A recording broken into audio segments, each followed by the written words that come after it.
നന്മകളും വഹാബികൾ കളഞ്ഞ് ഖിയാമത്ത് നാളിന് സൗകര്യം ഒരുക്കാൻ വേണ്ടിയാണ് വഹാബികൾ രംഗത്ത് വന്നിട്ടുള്ളത്. വഹാബികളുടെ ലക്ഷ്യം സമുദായ സത്യദീനെ പൊളിച്ചു കളയലാണ്.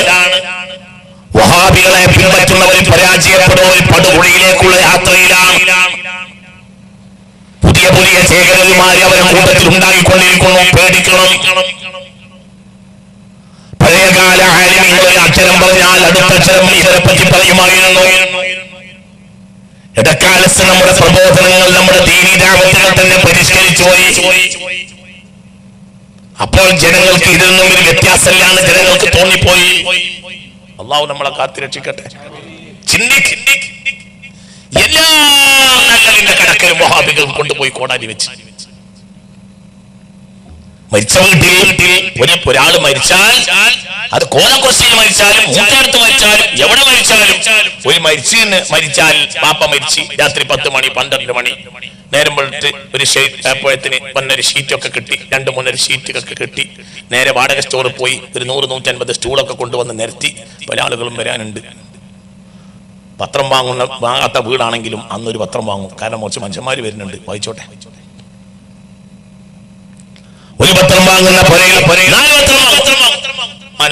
മാതൃമി വാങ്ങും, മറ്റതും വാങ്ങും, കുറച്ചതും വാങ്ങും, എല്ലാം വാങ്ങും. കാരണം ലാ ഇലാഹ ഇല്ലല്ലാഹു വലാ ഇലാഹ ഇല്ലല്ലാഹു ആണ്. ചിലർ മനോരമന്റെ ആളുകളാണ്, ചിലർ മാതൃമിന്റെ ആളുകളാണ്, പലതിന്റെ ആളുകൾ. വായിച്ചോട്ടെ. ഏതായാലും പാപ്പാനെ പാക്ക് ചെയ്യണവരെ എനിക്ക് എന്തെങ്കിലും പണി വേണമല്ലോ എന്ന് വിചാരിച്ച് ഈ സ്റ്റൂളിനൊക്കെ അനുസരിച്ച് ഇങ്ങനെ 3-4 പത്രം കൊണ്ടിടും. ഇക്കാലം വരെ ഒരു വഹാബിയുടെ ലേഖനത്തിലും ഇത് തെറ്റാന്ന് പറഞ്ഞില്ല. അന്ന് തെറ്റാന്ന് വഹാബികൾക്ക് അഭിപ്രായമില്ല. പക്ഷെ അവിടുന്ന് ഖുർആൻ ഓതിയ തെറ്റാണ്. ഒന്ന് ഖുർആൻ ഓതാൻ പാടില്ല. അവിടുത്തെ ആളുകൾ ഒന്നിരിക്കൽ പത്രം വായിക്കണം, അല്ലെങ്കിൽ UDF-നെ പറ്റിയും LDF-നെ പറ്റിയും പറയണം, അല്ലെങ്കിൽ നരേന്ദ്രമോദിയെ പറ്റി പറയണം, അല്ലെങ്കിൽ നരല്ലാത്തവനെ പറ്റി പറയണം, അല്ലെങ്കിൽ നേരെ കുറഞ്ഞവനെ പറ്റി പറയണം, അല്ലെങ്കിൽ നേരെ കൂടിയവനെ പറ്റി പറയണം. ഇതിലൊന്നും വിദേഹത്തുമില്ല, കുഫറുമില്ല, ഒരു കുന്തമില്ല, ഒന്നുമില്ല, എന്നൊരു പ്രശ്നമില്ല. എല്ലാ നല്ലതും വഹാബികൾ കോടാലി വെച്ച് നശിപ്പിച്ച്. അതൊക്കെ നല്ലതാണ്, അവരൊക്കെ തിരക്കടില്ല എന്ന് പറയാൻ വേണ്ടി നമ്മളൊക്കെ അവരെ പിന്നാലെ പിന്തുണ കൊടുത്ത് പോവുകയും ചെയ്തു. അള്ളാഹു നമ്മളെ കാത്തിരക്ഷിക്കട്ടെ. ഇതിൻ്റെ പിന്നിൽ ശൈത്താനാണ്. ഇത് നമ്മൾ നല്ലോണം മനസ്സിലാക്കണം. അള്ളാഹു ശൈത്താനെ തിരിച്ചറിയലാണ് വലിയ തിരിച്ചറിയൽ. അറിവ് എന്ന് പറഞ്ഞാൽ വലിയ അറിവ് ശൈത്താൻ അറിയലാണ്. അള്ളാഹു തആല കാത്തിരക്ഷിക്കട്ടെ. അതാണല്ലോ അവസാനം ഖുർആൻ പറഞ്ഞത്. ഖുർആൻ അവസാനം പറഞ്ഞത് ശൈത്താനെ മനസ്സിലാക്കിക്കോന്നാണ്. ഖുൽ അഊദു ബിറബ്ബിന്നാസ് മലിക്കിന്നാസ് ഇലാഹിന്നാസ് മിൻ ശർരിൽ വസ്വാസിൽ ഖന്നാസ്. വസ്വാസ് ഉണ്ടാക്കുന്ന ശൈത്താനെ തിരിച്ചറിഞ്ഞു. അല്ലദീ യുവസ്വിസു ഫീ സുദൂരിന്നാസ്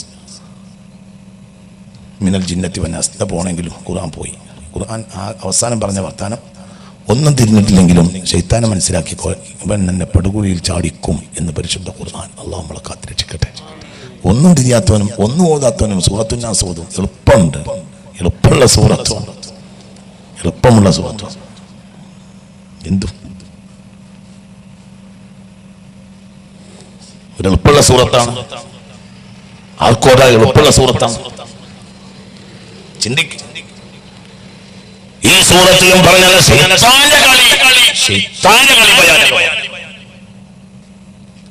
അതുകൊണ്ട് മുഅ്മിനീങ്ങളെ പഴയകാല നന്മകളിലേക്ക് തിരിച്ചു പോകണം. ഇതന്നെ കുടുംബം, ഇതന്നെ കുടുംബ സംവിധാനം. ഇത് തന്നെ പഴയകാല നന്മകൾ വീട്ടിലുണ്ടാകണം, തിരിച്ചു പോകണം. ഖാളി മുഹമ്മദ് റഹ്മത്തുള്ളാഹി അലൈഹിയാണ് മുഹദ്ദിമാരുടെ കർത്താവ്. ഖാളി മുഹമ്മദാണ് റഹ്മത്തുള്ളാഹി അലൈഹി. AD 1607 മണിപ്രവാളത്തിൽ മലയാള കാവ്യമുണ്ടാക്കി മഹാനായ അഷ്ശൈഖ് മുഹയ്യിദ്ദീൻ അബ്ദുൽ ഖാദിർ ജിലാനി റളിയല്ലാഹു അൻഹു പറ്റി മലയാളത്തിലെ ആദ്യത്തെ മണിപ്രവാള കാവ്യം. മണിപ്രവാളത്തിലാണ് കാവ്യം. AD 1607 ആരാ ഉണ്ടാക്കിയത്? കുത്തിച്ചിറപ്പള്ളിയുടെ മുന്നിൽ അന്ധവിശ്രമം കൊള്ളുന്ന മഹാനായ അല്ലാഹുവിന്റെ കുത്തുബുകളിൽപ്പെട്ട മഹാനായ വലിയും ആരിഫും ഖുത്ബാനിയത്തിന്റെ മഖാം എത്തിച്ച ആളുമായ ബഹുമാനപ്പെട്ട ഖാളി മുഹമ്മദ് റഹ്മത്തുള്ളാഹി അലൈഹി. ചിന്തിക്ക്. AD 1607 മലയാളത്തിന്റെ പിതാവായി അറിയപ്പെടുന്ന തുഞ്ചത്തെഴുത്തച്ഛൻ അധ്യാത്മരാമായണം എഴുതുന്നത് AD 1612 അതായത് അധ്യാത്മരാമായണം എഴുതി എന്ന കാരണത്താലാണ് തുഞ്ചത്തെഴുത്തച്ഛനെ മലയാളത്തിന്റെ പിതാവായി അറിയപ്പെടുന്നത്. എങ്കിൽ മലയാളത്തിന്റെ പിതാവ് ഖാദി മുഹമ്മദാണ്. കാരണം തുഞ്ചത്തെഴുത്തച്ഛൻ AD 1612 അധ്യാത്മരാമായണം എഴുതുന്നതെങ്കിൽ 1607 മഹാനായ ഖാദി മുഹമ്മദ് റഹ്മത്തുള്ളാഹി അലൈഹി മുഹദ്ദിമാല എഴുതുന്നത്. ആ വർഷം അദ്ദേഹം വഫാത്താവുകയും ചെയ്തു. റളിയല്ലാഹു അൻഹു. അദ്ദേഹത്തിന്റെ മകനാണ് ഖാദി അബൂബക്കർ. അദ്ദേഹം വലിയ മഹാനും ആരിഫുമായിരുന്നു. അദ്ദേഹത്തിന്റെ മകനാണ് ഖാദി മുഹമ്മദ് കുഞ്ഞി. അദ്ദേഹം വലിയ മഹാനായിരുന്നു. അദ്ദേഹമാണ് ബഹുമാനപ്പെട്ട മോയിൻകുട്ടി വൈദ്യരുടെ ഷെയ്ഖും ഉസ്താദും. ആ മോയിൻകുട്ടി വൈദ്യരാണ് ബദറുൽ കുബ്ര എഴുതിയത്. മോയിൻകുട്ടി വൈദ്യർ വലിയ അത്ഭുതമാണ്. മോയിൻകുട്ടി വൈദ്യർ 40ാമത്തെ വയസ്സിൽ മരിച്ചുപോയി.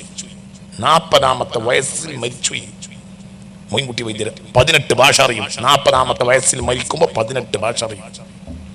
അള്ളാഹു അവർക്കൊക്കെ മഗ്ഫിറത്ത് കൊടുക്കട്ടെ.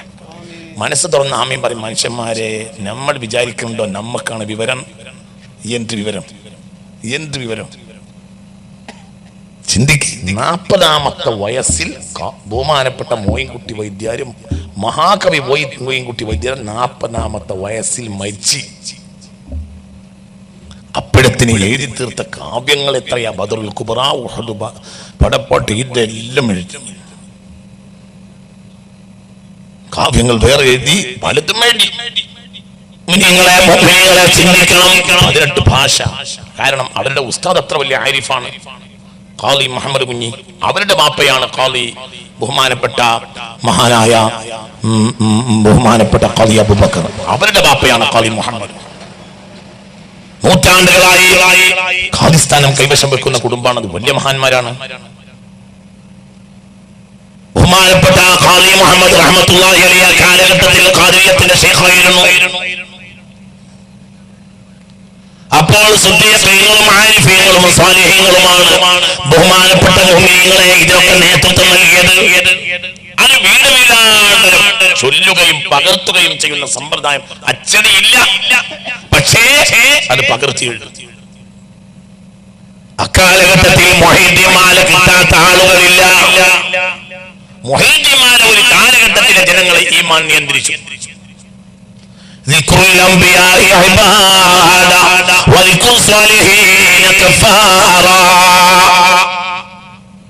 ഏകദേശം നമ്മുടെ നാടുകളിലൊക്കെ ഒരു പുരയിലെ 2 പേരുടെ ഉള്ളിൽ മൊയ്തീൻ എന്ന പേരിലുള്ള ഒരാളുണ്ടാവും. നമ്മുടെ നാടിന്റെ അവസ്ഥ അതെ. ഇപ്പോൾ കുറഞ്ഞു. ഇപ്പോൾ മൊയ്തീമാലയും കുറഞ്ഞു, മൊയ്തീനും കുറഞ്ഞു. ചിന്തിക്ക്. മൊയ്തീൻ അസ്ലുഹു മുഹീദ്ദീൻ. ചില മുഹീദ്ദീൻ എന്നായി കുറച്ച് ഭാഷയൊക്കെ അറിയുന്നവർ അല്ലെങ്കിൽ മൊയ്തീൻ എങ്കിലും പറയും. പള്ളികളും അങ്ങനെയാണ്.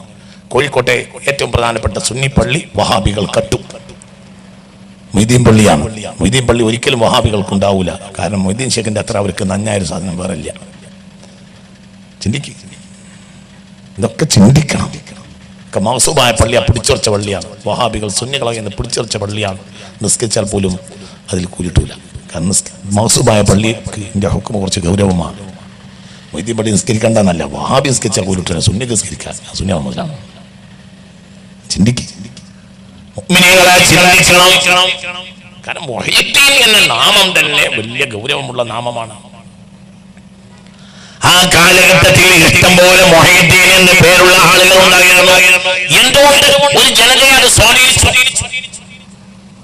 എന്റെ ഈ സ്വാധീനത്തിന്റെ ഫലം ജനങ്ങൾ അവന്റെ നിസ്സാരത്വത്തെ ബോധ്യപ്പെട്ടു. എന്തുകൊണ്ടാണ് മഹാന്മാരെ പറ്റി പറയൽ ഒരു വലിയ കർമ്മമാക്കിയത്? മുത്ത് മുഹമ്മദ് മുസ്തഫ പരിശുദ്ധ സത്യദീനിൽ മഹാന്മാരെ പറയൽ വല്ലാത്തൊരു സംഗതിയാണ്. ചിന്തിക്ക്. സ്വർഗവാസികൾ 4 സൂറത്തുകൾ പാട്ടിന് പകരം ഉപയോഗിക്കും. 4 സൂറത്ത് സ്വർഗത്തിൽ പാട്ടിന് പകരം. സ്വർഗത്തിലുമാണല്ലോ പാട്ട്. സ്വർഗത്തിൽ പാട്ടിന് പകരം 4 സൂറത്തുകൾ ഉപയോഗിക്കുമെന്ന് പുണ്യ മുഹമ്മദ് മുസ്തഫ.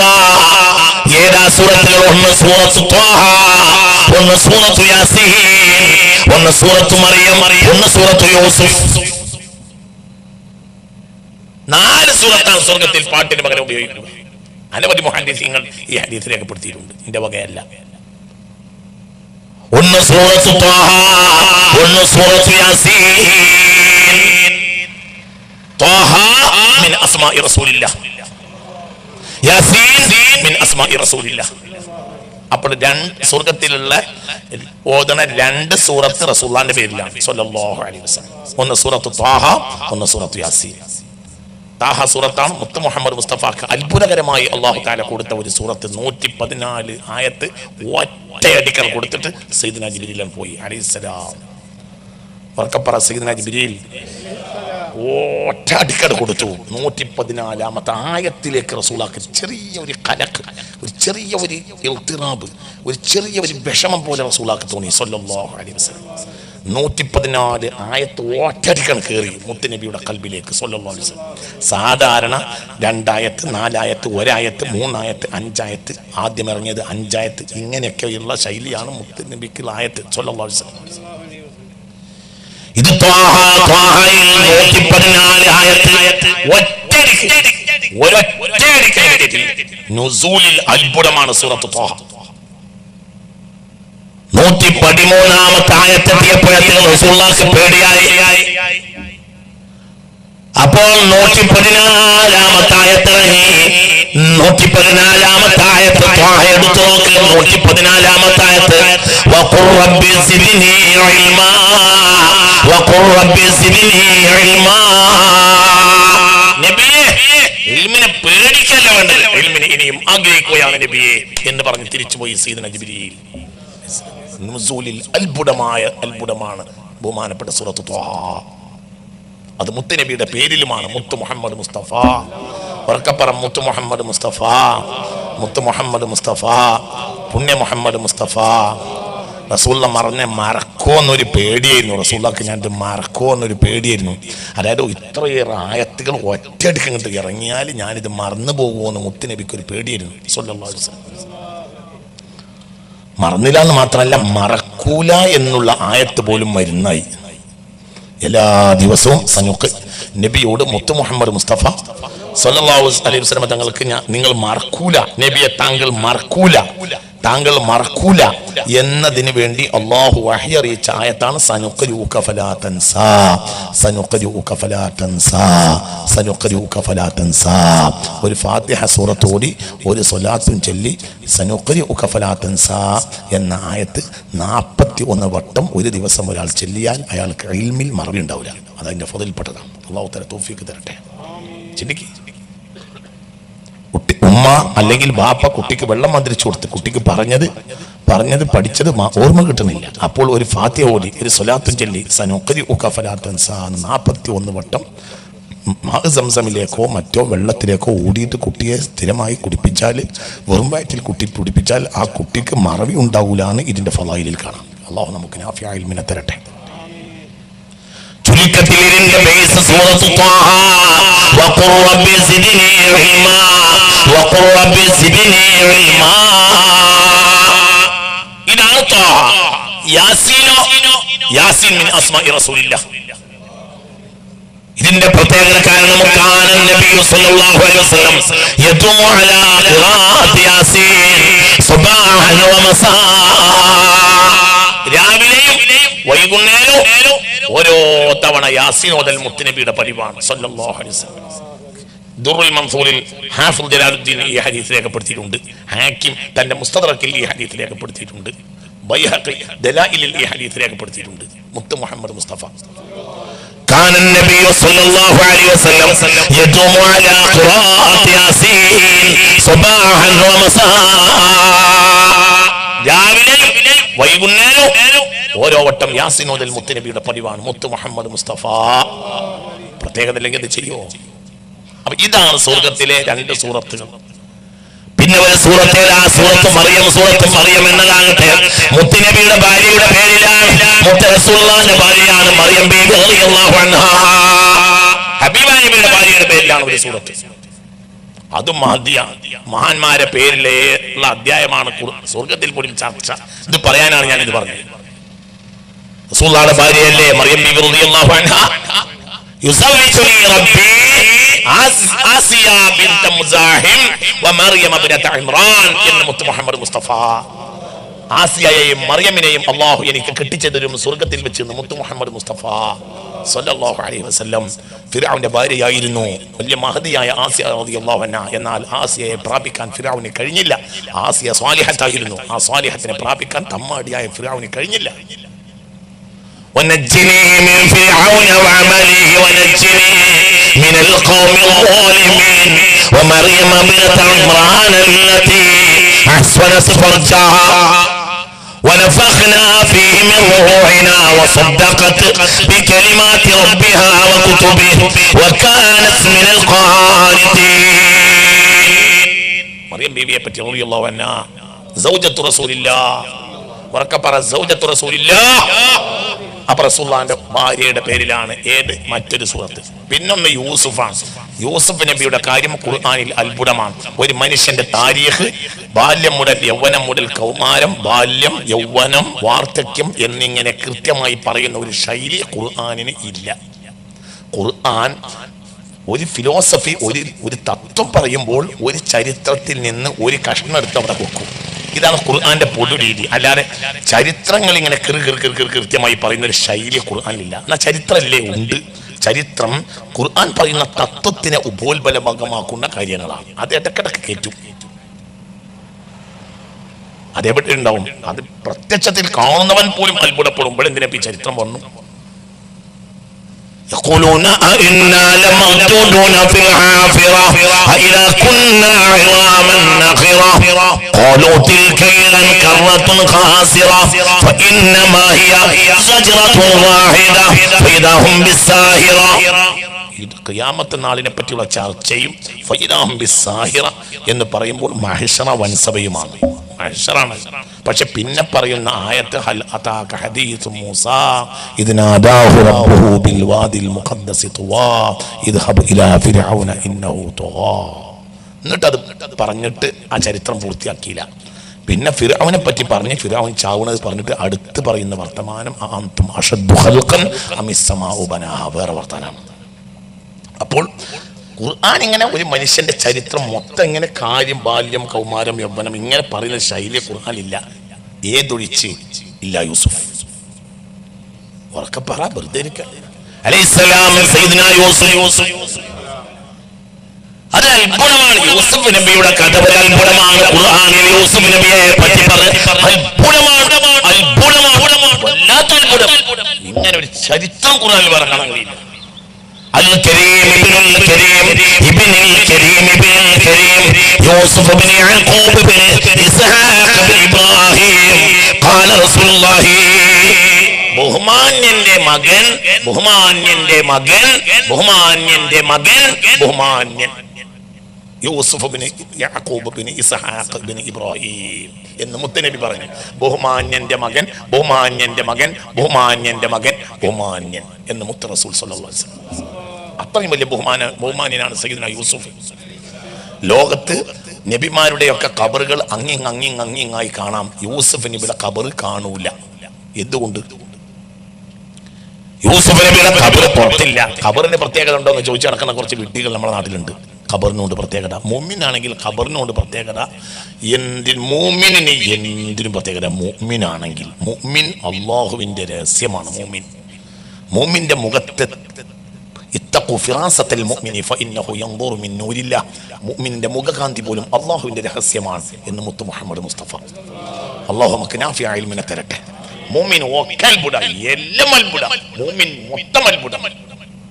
മുഅ്മിനീങ്ങളെ ചിന്തിക്കണം. യൂസുഫ് നബി അലൈഹിസ്സലാത്തു വസ്സലാം ഭരണം നടത്തിക്കൊണ്ടിരുന്ന കാലഘട്ടത്തിൽ നൈൽ നദിയുടെ ഒരു കരയിലായിരുന്നു അവിടുന്ന് പാർത്തിരുന്നത്. ആ ഭാഗം അങ്ങനെ മനോഹരമായി ആ ഏരിയയിൽ വലിയ അഴകാർന്ന തോട്ടങ്ങൾ ഉണ്ടായി, സമൃദ്ധി ഉണ്ടായി, വിളകളുണ്ടായി, സമൃദ്ധി ഉണ്ടായി, നേട്ടമുണ്ടായി. ജനങ്ങളിൽ വലിയ സമൃദ്ധിയും ഐശ്വര്യവും നന്മയും സ്വലാഹിയത്തും അധികരിച്ചു പോയി. അപ്പോൾ നൈൽ നദിയിലെ അങ്ങേക്കരക്കാർക്ക് ഒരു കൊതിയായി. യൂസുഫ് നബി പാർക്കുന്ന ഏരിയയിൽ ഭയങ്കര തോട്ടങ്ങൾ, മുമ്പൊന്നും ഇല്ലാത്ത മാതിരി തോട്ടങ്ങൾ. പണ്ടും കര രണ്ടുണ്ട്, പക്ഷെ ആ തോട്ടങ്ങളൊന്നും പണ്ടുണ്ടായിരുന്നില്ല. യൂസുഫ് അലൈഹിസ്സലാം അവിടെ വന്ന് പാർത്തതോട് കൂടി ആ ഏരിയയിൽ വലിയ തോട്ടങ്ങൾ, വലിയ സൗകര്യങ്ങൾ, വലിയ വിളപ്പാടങ്ങൾ, എന്നും വെള്ളം, എങ്ങും സമൃദ്ധി, എങ്ങും നാണ്യവിളകൾ, മനുഷ്യന്മാർ മനസ്സ് നന്നായി, എല്ലാം കച്ചവടവും കാര്യവും റാഹത്തും സന്തോഷം ദുനിയാവും ആഖിറവും നിറഞ്ഞു ആ കരയിൽ. അപ്പോൾ മറുകരക്കാർ വന്ന് ശിക്കായത്ത് പറഞ്ഞു, ബഹുമാനപ്പെട്ടവരെ, നിങ്ങൾ ഈ നാട്ടിൽ, ഈ ഏരിയയിൽ, ഈ കരയിൽ വന്ന് പാർത്തതോടുകൂടെ ഈ നാട്ടിലെ ജനങ്ങളെ മനസ്സും നന്നായി, സമ്പത്തും നന്നായി, ഒക്കെ റാഹത്തായി. ഞങ്ങൾ ഉണങ്ങാണ്, ഞങ്ങൾക്ക് ആ പഴയ ഉണക്കം തന്നെയാണ് ഇപ്പോഴും ഉള്ളൂ.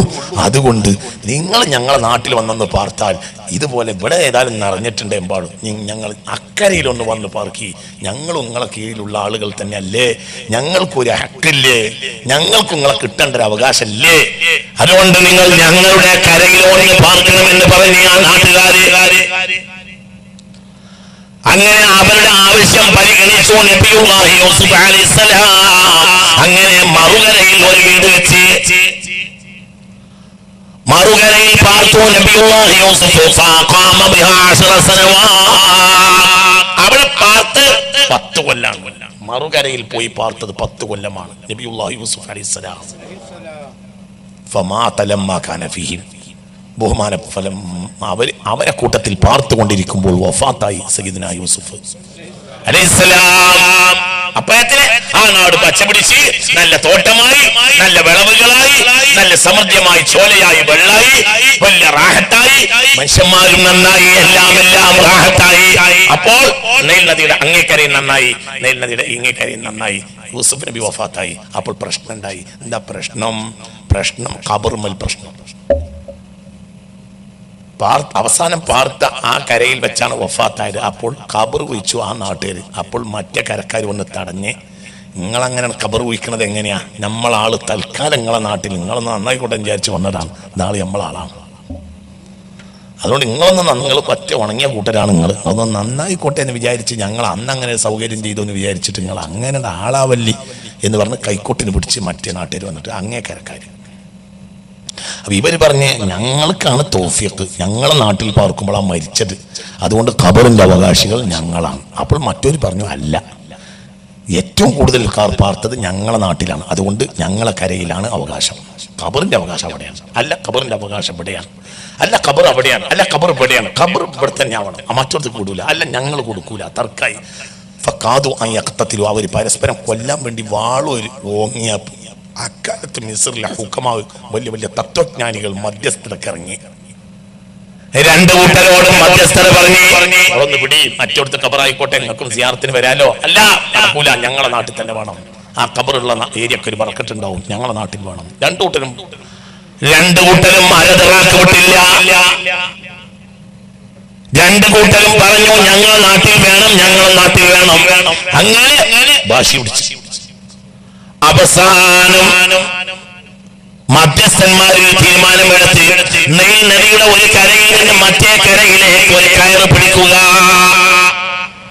നൈൽ നദിയുടെ ഒരു കരയിൽ നിന്ന് മറ്റേ കരയിൽ കയറിട്ട് പിടിക്കുക. എന്നിട്ട് കയറ് പിടിച്ചിട്ട് നേരെ നടുവിൽ വെള്ളത്തിന്റെ അടിയിൽ കബറട് വയ്ക്കുക. പുഴന്റെ നടുവിലാണ് മറവ് ചെയ്യുക. എന്നിട്ട് താഴെ അണക്കെട്ടാണ് കിട്ടുക. എന്നിട്ട് രണ്ട് ഭാഗത്തേക്കും കനാല് തിരിച്ചാണ് വിടുക. വെള്ളം ആ ഭാഗത്തെ വയലുകളൊക്കെ വന്നോട്ടെ. ഈ ഖബറിന്റെ മുകളിലൂടെ വരുന്ന വെള്ളം രണ്ട് ഭാഗത്തെ തോട്ടങ്ങളിലേക്ക് വന്നോട്ടെ. അങ്ങനെ രണ്ട് ഭാഗത്തും സമൃദ്ധി ഉണ്ടായിക്കോട്ടെ എന്ന് തീരുമാനിച്ചു. തർക്കത്തിനെ പരിഹരിക്കാൻ അവസാനം നാട്ടുകാർ അങ്ങനെ മധ്യസ്ഥത അംഗീകരിച്ചു.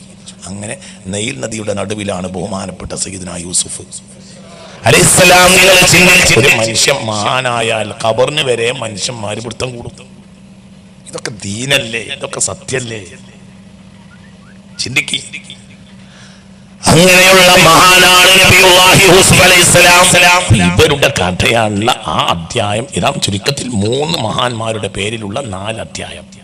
അതാണ് സ്വർഗത്തിലെ പാട്ടിന് പോലും ഉപയോഗിക്കുന്നത്. പകരം അതാണ് എന്ന് പുണ്യ റസൂൽ സല്ലല്ലാഹു അലൈഹി വസല്ലം ചിന്തിക്കണം. അപ്പോൾ മഹാന്മാർ അവരുടെ അപദാനങ്ങൾ അതിന് വല്ലാത്ത വിലയുണ്ട്. അതുകൊണ്ടാണ്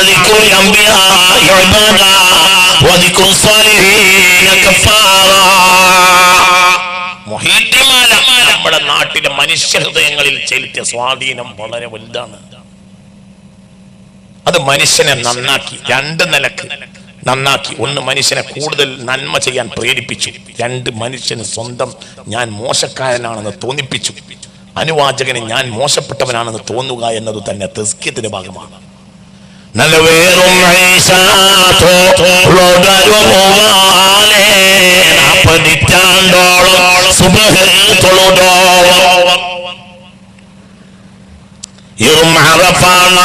പശുവെ പായിച്ചാല് ഇതിനു പടച്ചെന്ന് പശുവെ പറഞ്ഞോവർ. കശമേറും രാവിനാടന്നങ്ങ് പോകുമ്പോൾ കൈവിരൽ ചൂട്ടാക്കി കാട്ടി നടന്നോവർ. കബയെ ചുറ്റുവാൻ ഖുതുബാനോരെല്ലാരും കബ ത്വവാഫെന്ന് താൻ ചെയ്യുമെന്നോവർ. ആരെപ്പറ്റിയാണ് ഈ പറഞ്ഞിട്ടുള്ളത്? ബഹുമാനപ്പെട്ട ശൈഖ് മുഹീദ്ദീൻ അബ്ദുൽ ഖാദിർ ജീലാനി.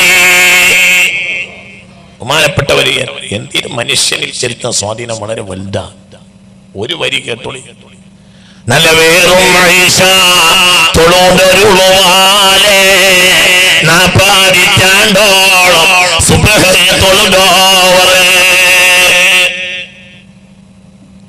ഇശ നിസ്കരിച്ച അതേ ഉളു കൊണ്ട് സുബ്ഹ് നിസ്കരിച്ചത് 40 കൊല്ലമാണ്. 40 കൊല്ലം.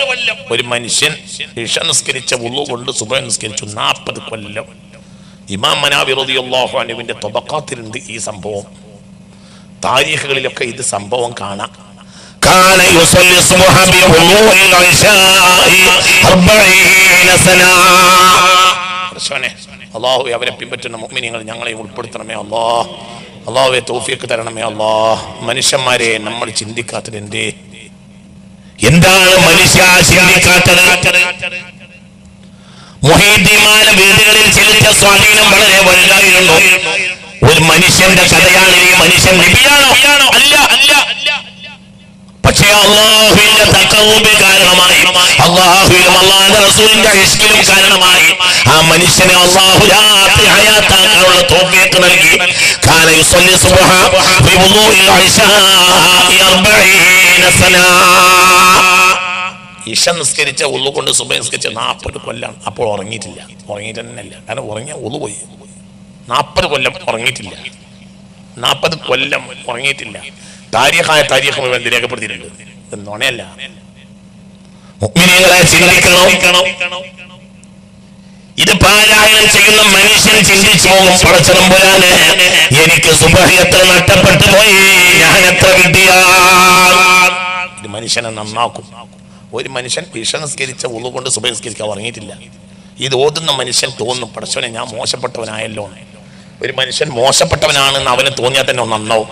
അത് ആദം നബിയുടെ സ്വഭാവമാണ്. സയ്യിദുനാ ആദം റബ്ബനാ വലംനാ അൻഫുസനാ വഇല്ലം തഗ്ഫിർ ലനാ വതർഹംനാ ലനകൂനന്ന മിനൽ ഖാസിരീൻ. ഞാൻ നല്ലോനാണ് എന്ന് വിചാരിച്ചാൽ അവൻ നാശവും. അല്ലാഹു കാക്കട്ടെ. ബിദ്അത്തുകാരുടെ ലക്ഷ്യം മുഴുവൻ അതാണ്. ഞാൻ നല്ലോനാണ്, ഞാൻ ഉഷാറാണ്, ഞാൻ നല്ലോനാണ്, ഞാനാണ് വിവരമുള്ളവൻ എന്ന് ധരിക്കുക. ഇൽമു പഠിക്കുക, ലിയുജാദില ബിഹിന്നാസ്, ജനങ്ങളോട് തർക്കിക്കാൻ വേണ്ടി ഇൽമു പഠിക്കുക. ഇത് മനുഷ്യന്റെ ഖൽബ് കറുപ്പിച്ചു കളയും. അല്ലാഹു തആല നമ്മളെ കാത്തിരക്ഷിക്കട്ടെ. മുഅ്മിനീങ്ങളെ ചിന്തിക്കണം. ചുരുക്കത്തില് ഈ മുഹീദ്ദീന്മാരെയും ഈ റിഫായിമാരെയും എല്ലാം നമ്മുടെ നാട്ടിൽ ചെലുത്തിയ സ്വാധീനം വളരെ വലുതായിരുന്നു. അത് മനുഷ്യരെ നന്മ പഠിപ്പിക്കുകയും അല്ലാഹുവിനെ പറ്റി ചിന്തിക്കാൻ പ്രേരിപ്പിക്കുകയും ചെയ്തു. സാലിഹീങ്ങളുടെ ജീവിതത്തെ അത് സംശീകരിച്ചു. സാലിഹീങ്ങളുടെ ജീവിത ശൈലി നമ്മുടെ ജീവിതത്തിലേക്ക് അറിയാതെ കടന്നു വന്നു. ഇങ്ങനെ എത്രയോ സാലിഹീങ്ങളും സൂഫികളും നമ്മുടെ നാട്ടിലുണ്ടായി.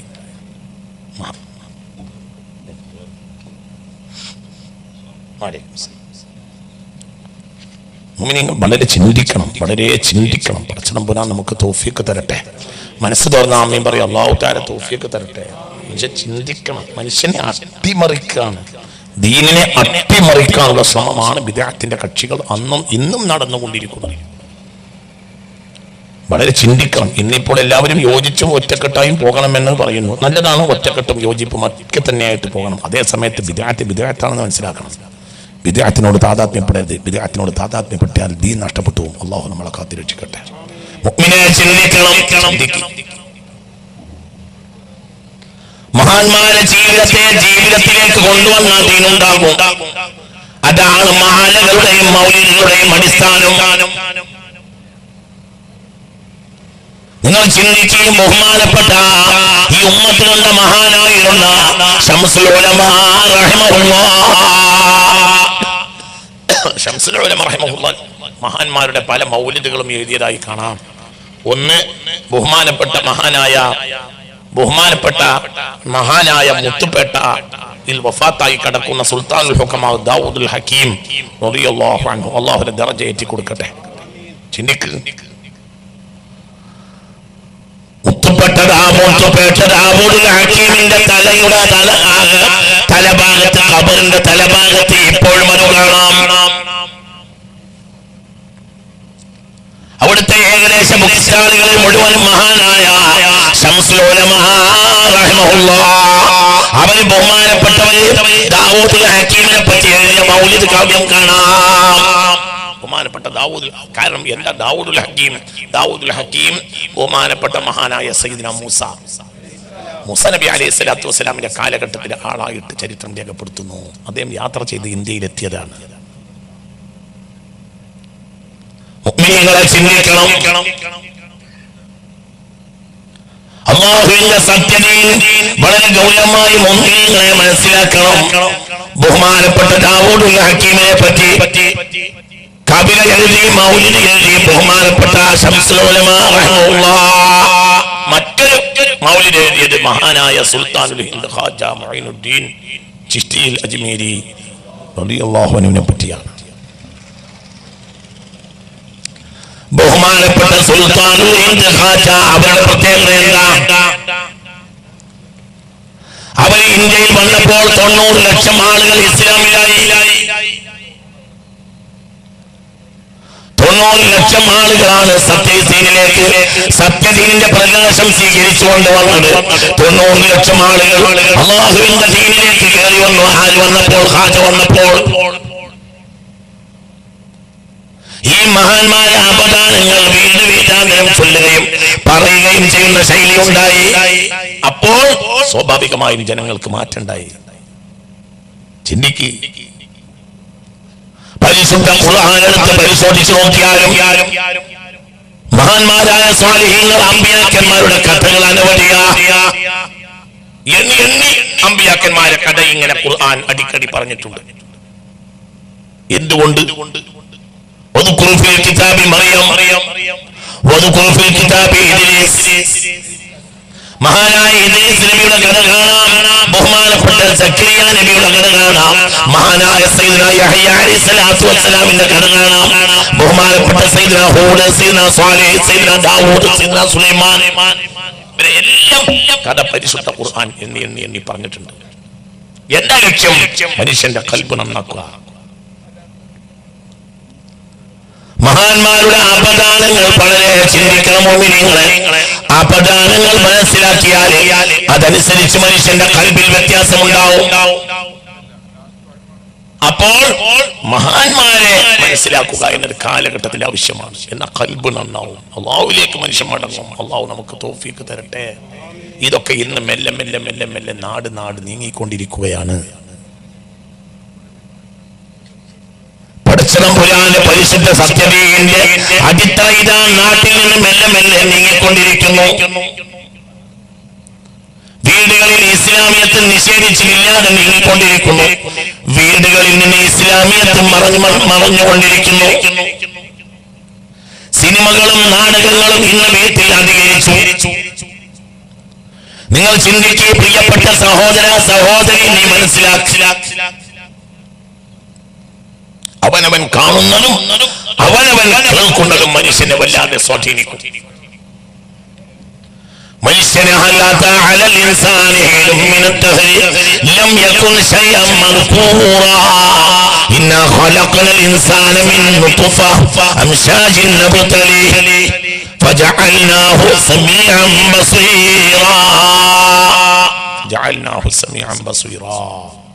മനുഷ്യന് കണ്ണ് കാത് എന്നൊരു വലിയ ഗൗരവമാണ്. കണ്ണും കാതും നന്നായ മനുഷ്യൻ നന്നാവും, കണ്ണും കാതും നാശായ മനുഷ്യൻ നാശാവും. അല്ലാഹു തആല കാത്തുരക്ഷിക്കട്ടെ. മനുഷ്യൻ നന്നാവാനുള്ള മാർഗം കണ്ണും കാതും നന്നാവുക. മുത്തറസൂൽ ഉറക്കപ്പറ മുത്ത് റസൂൽ സല്ലല്ലാഹു അലൈഹി വസല്ലമയെ ഇത്താഅത്തിന്റെ മനസ്സോടെ കണ്ണിൽ കണ്ടവരൊക്കെ സ്വഹാബികളായി. അവരൊക്കെ നന്നായില്ലേ? കണ്ണുകൊണ്ട് നന്നായി. പുണ്യ റസൂലുള്ളാഹി സല്ലല്ലാഹു അലൈഹി വസല്ലമയെ കണ്ണുകൊണ്ട് കണ്ടവരെല്ലാം നന്നായി. ഇത്താഅത്തിന്റെ മനസ്സോടെ നല്ല റസൂലുള്ളാഹിക്ക് വഴിപ്പെടുന്ന ഒരു മനസ്സോടുകൂടെ നബിയെ കാണണം, കണ്ട നന്നായി. മുത്ത് മുഹമ്മദ് മുസ്തഫ പുണ്യം അസ്ഹാബികൽ നുജൂം ഫബിഅയ്ഹിം മുഖ്തദൈതും ഇഹ്തദൈതും ശഫീഉൽ വറാ മുഹമ്മദ് മുസ്തഫ. എന്റെ സ്വഹാബികൾ നക്ഷത്രങ്ങളെ പോലെയാണ്. അവരിൽ ആരെ പിൻപറ്റിയാലും നിങ്ങൾക്ക് ഹിദായത്ത് കിട്ടുമെന്ന് മുഹമ്മദ് മുസ്തഫ സല്ലല്ലാഹു അലൈഹി വസല്ലം. അപ്പോൾ അവരുടെ കണ്ണുകൊണ്ട് അവർ നബിയെ കണ്ടു, അല്ലെങ്കിൽ നബിയുടെ കണ്ണുകൊണ്ട് നബി അവരെ കണ്ടു സല്ലല്ലാഹു അലൈഹി വസല്ലം. അവർ ഇത്താഅത്തിന്റെ മനസ്സോടുകൂടെ മുന്നിൽ നിന്നു. അപ്പോൾ നബി അവരെ നോക്കി കഴിഞ്ഞു. നബിയുടെ മജ്ലിസിൽ അവർ ഹാജരായി കഴിഞ്ഞു. സ്വഹാബിയായി.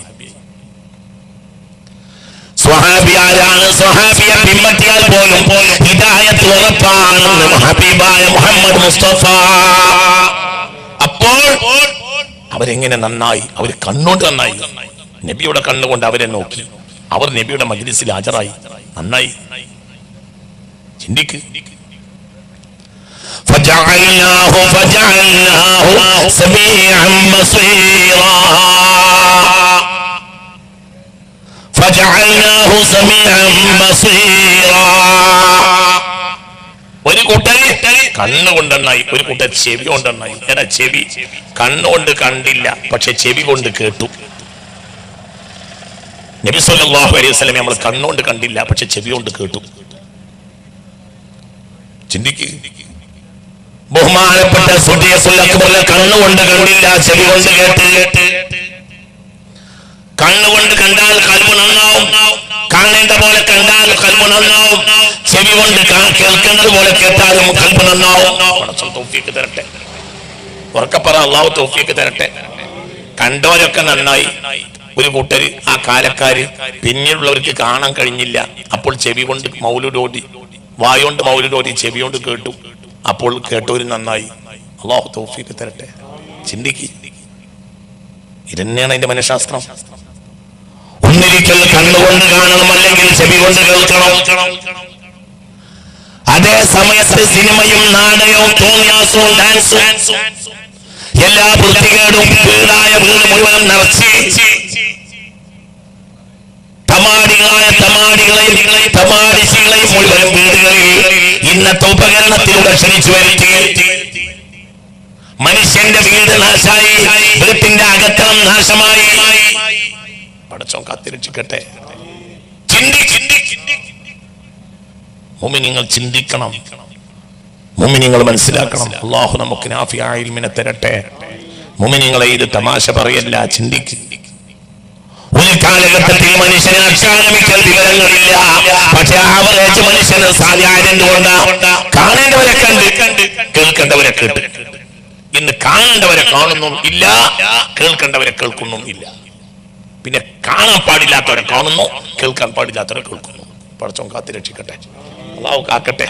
മനസ്സ് തുറക്കുക. അല്ലാഹു കാക്കട്ടെ. ഹൃദയം നന്നാവാണ്ട മരുന്ന് 5 എണ്ണമാണെന്ന് അതിക്കയിലുണ്ട്. ودواء قلب 5 فتلاوة بتدبر المعنى وللبطن الخلاء وقيام الليل والتضرع بالسحر ومجالسات صالحين الفضلاء. ودواء قلب 5. ഹൃദയം നന്നാക്കാനുള്ള മരുന്ന് 5 എണ്ണമാണ്.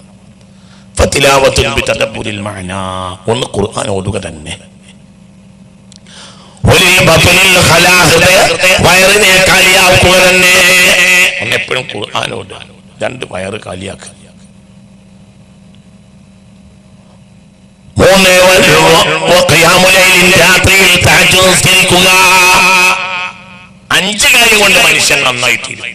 1 ഖുർആനോട്, 2 വയറ് കാലിയാക്കുക, 3 രാത്രിയിൽ തഹജ്ജുദ് നിസ്കരിക്കുക, 4 രാത്രിയുടെ അന്ത്യയാമത്തിൽ അല്ലാഹുവോട് ദുആ ചെയ്യുക. അല്ലാഹുവിനോട് യാചിച്ച് ദുആ ചെയ്യുക.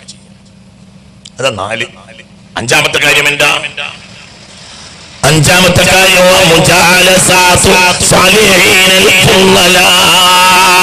ശ്രേഷ്ഠന്മാരായ സാലിഹ്യങ്ങളുടെ മജ്‌ലിസുകളിൽ ഹാജരാവുക, സാലിഹ്യങ്ങളുടെ മജ്‌ലിസിൽ പോയിരിക്കുക.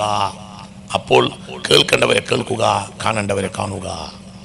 ഇതാണ് മനുഷ്യന്മാർ ഒരു കാലഘട്ടത്തിൽ നന്നാവാനുള്ള അടിസ്ഥാനം. ഈ അടിസ്ഥാനം അടുത്ത കാലഘട്ടങ്ങളിൽ നമ്മളെ വീടുകളിൽ നിന്ന് എടുത്തു പോയിട്ടുണ്ട്. നാശമായതിൽ നല്ലൊരു വിഭാഗം പെണ്ണുങ്ങളാണ്. വീട്ടിൽ അള്ളാഹുവിന്റെ വെളിച്ചം ഇന്ന് ഇല്ല. ഇതുകൊണ്ട് വീട്ടിൽ അള്ളാഹിന്റെ വെളിച്ചമില്ല. ഞാൻ പറഞ്ഞില്ലേ, കാണേണ്ടവരെ കാണുക, കേൾക്കേണ്ടവരെ കേൾക്കുക. ഇതാണ് സത്യത്തിൽ മനുഷ്യൻ നന്നാകുന്നതിന്റെ അടിസ്ഥാനം. നമ്മളെ വീടുകളിലൊക്കെ മൗലിദ്, മാലകള്, ഇതിൻ്റെയൊക്കെ അടിസ്ഥാനം ഈ കാണേണ്ടവരെ കാണലും കേൾക്കേണ്ടവരെ കേൾക്കലുമാണ്. കാണാൻ കഴിഞ്ഞില്ല, കാരണം അവരുടെ കാലം നമ്മളെ കാലം രണ്ടാണ്. എന്നാ പിന്നെ അവരെ പറ്റി പറഞ്ഞു കേൾക്കുക. ചിന്തിക്ക്. ഖുർആനോടും മൗലിദോടും റബീഉൽ ആഖിറിൽ സുദ്ദീഖ് മൗലിദോടും മുഹീദ്ദീൻ ഖാതിബ് ചൊല്ലും, മുഹീദ്ദീൻ മാല എടുത്ത് ചൊല്ലും. നഫീസത്തുൽ മിസ്രിയ റളിയല്ലാഹു അൻഹയുടെ പേരിലാണ് നഫീസത്തു മാല. റളിയല്ലാഹു അൻഹ മഹദിയായ നഫീസത്തുൽ മിസ്രിയ റളിയല്ലാഹു അൻഹ. ഈ മഹദി ഹബീബായ നബി സല്ലല്ലാഹു അലൈഹി വസല്ലമയുടെ പേരക്കുട്ടിയായ ഹസൻ റളിയല്ലാഹു അൻഹുവിന്റെ പേരക്കുട്ടിയായ ഹസൻ അൻവറിന്റെ മകളാണ് ബഹുമാനപ്പെട്ട നഫീസത്തുൽ മിസ്രിയ റളിയല്ലാഹു അൻഹ. ചിന്തിക്കണം. അവർ വലിയ മഹദിയായിരുന്നു. അവര് സ്വന്തം വീട്ടിലെ ഖബർ കുഴിച്ചിട്ട് ആ ഖബറിൽ ഇറങ്ങിയിരുന്ന് 6000 തവണ ഖുർആൻ ഖത്തം തീർത്ത മഹദിയാണ് നഫീസത്തുൽ മിസ്രിയ റളിയല്ലാഹു അൻഹ. ഖബറിൽ ഇറങ്ങിയിരുന്ന് ഖത്തം തീർത്തു 6000 വട്ടം. 6000 ഖത്തം തീർത്തു. പിന്നെ വഫാത്തായി. വലിയ മഹദിയാണ്. മക്കക്കാരിയായിരുന്നു. മക്കയിൽ ജനിച്ചവരെ മിസ്രിലാണ് ഖബറുള്ളത്. വലിയ മഹദിയ. എപ്പോഴും ഖുർആൻ ഇരുന്നോടും സ്വന്തം പോലെ തന്നെ ഖബർ കുഴിച്ച് ഖബറിൽ ഇറങ്ങിയിരുന്ന് 6000 തവണ ഖുർആൻ ഖത്തം തീർത്ത് വഫാത്തായി നഫീസത്തുൽ മിസ്രിയ റളിയല്ലാഹു. ഈ മഹദിയെ പറയുന്ന ഒരു ശൈലി ആ മഹദിയെ നമ്മുടെ വീടുകളിൽ മനസ്സിലാക്കാൻ വേണ്ടിയിട്ടാണ് നഫീസത്തുൽ മാല ഉണ്ടായത്. അത് വീട് വീടാന്തരം പറയുന്ന ഒരു പതിവ് ഉണ്ടായിരുന്നു. ആ കാലഘട്ടത്തിൽ നമ്മുടെ വീടുകളിൽ, കുടുംബങ്ങളിൽ സിനിമയും അല്ല, ഡാൻസും അല്ല ഉള്ളത്. സത്യത്തിൽ അതിന് പകരം എന്താണ്? ഈ മൊഹീദ്ദീന്മാരെയും ഇതൊരു ആവിഷ്കാരമാണ്. അത് മൊഹീദ്ദീൻ മാലയാണ്, റിഫായി മാലയാണ്, നഫീസത്ത് മാലയാണ്. അതാണ് ആ കാലഘട്ടങ്ങളിൽ നമ്മുടെ വീടുകളിൽ. ഇന്നതല്ല. ഇന്നത്തെ സിനിമക്ക് പകരം അക്കാലത്ത് അതാ ഉള്ളത്. അവരെ പറ്റി പറയുമ്പോൾ അത് മനക്കണ്ണിലൂടെ അവരെ കാണുക. നഫീസത്തുൽ മിസ്രിയ റളിയല്ലാഹു അൻഹയുടെ പ്രത്യേകത ചിന്തിക്കണം.